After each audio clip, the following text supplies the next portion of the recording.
नमस्कार, मी जयवंत वाडकर। या वर्षाची बुद्ध जयंती आपण ऊर्जाभूमी म्हणजेच चैत्यभूमी दादर मुंबई येथे साजरी करूया।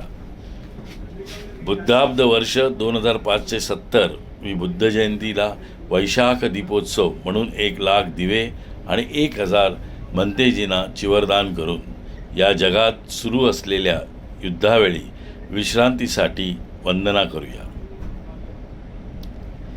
सर्वांना दान, प्रेम, मैत्री, करुणा, बंधुभाव, प्रज्ञाचा संदेश देऊया। या कार्यक्रमात 1,00,000 दिवा मध्ये माझाही एक दिवा समुद्रात प्रवाहित करूया। 1,000 बंतेजींना चिवरदान करत असताना माझ्या परिवाराकडून सुद्धा एक चिवरदान हा संकल्प करून बुद्ध जयंती वैशाख दीपोत्सव 2026 मुंबईत साजरा करूया। दिनांक 30 एप्रिल 2026 वार गुरुवारी रात्री 11 वाजता म्हणजे 11च्या पुढे त्याच मध्यरात्रीला लागणारी शुक्रवार दिनांक 1 मे 2026च्या पहाटे 5 वाजेपर्यंत समुद्रकिनारी चैत्यभूमी दादर मुंबई